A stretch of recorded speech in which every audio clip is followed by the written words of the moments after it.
This is why you should not ever condemn people and instead try and encourage them to do better.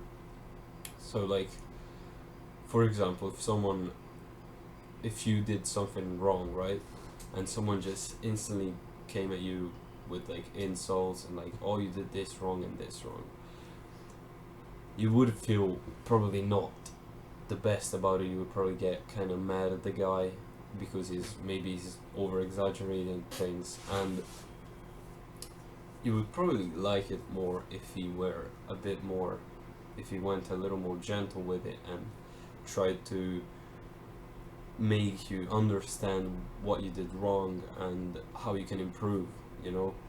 You would probably, if that was the case, you would probably learn a lot more, and next time you're probably going to be more likely to do you know, whatever you did wrong, you're probably going to do it better.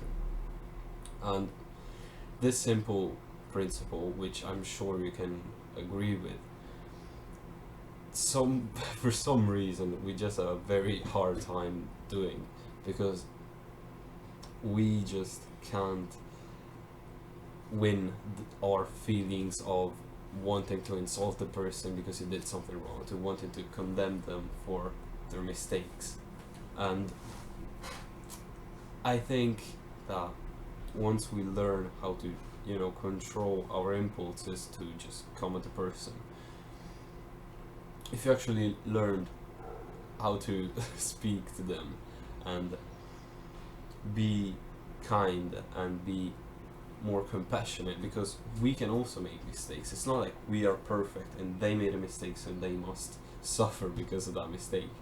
Instead of thinking like this, why don't we think like normal people and also think that they are normal people which also can make mistakes just like we can.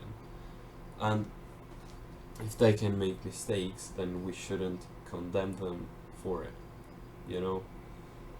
And this is like a kind of the principle I learned from How to Win Friends and Influence People, which is like the most famous book for social skills, and I highly suggest you buy it.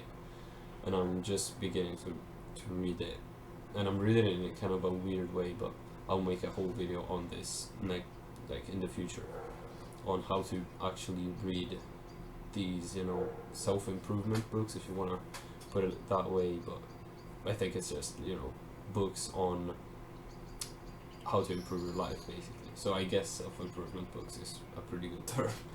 But yeah, so next time that you see someone doing not that you see someone, sorry, that someone does something wrong, or at least not like you would want them to do the thing, don't just go there and get mad and condemn him for the thing he did wrong, but instead try to win, you know, try to arouse happy feelings, you know, pleasant feelings, instead of anger and all of that stuff. Because it's just, I think we can all agree with the fact that if there is happiness, or at least calmness in the room, then everyone's more happy and everyone can work better, and it's just a better place to be in. I'm sure we can all agree with that. So whenever we do condemn someone for something they do, we do nothing but kill that feeling of calmness that there is in the room, and just fill it up with anger and negative feelings. So they will probably get mad at you and also tell you what you are doing wrong, and it's just not a good situation to be in, I think. So just next time you're in this kind of situation, try to think about it before acting on impulse. And I think this just in general, thinking before acting in most cases. I mean, unless you're like an introvert, in that case you should act before you think, because that's the only way to win your shyness. And I think that's a pretty good way of thinking in general. And also I wanted to read something out of the book, sorry. I didn't prepare this, but I liked it, so I think I'm gonna read it. And if I can find it, that is. Okay, here it is. Found it finally. And it's this guy he was talking about.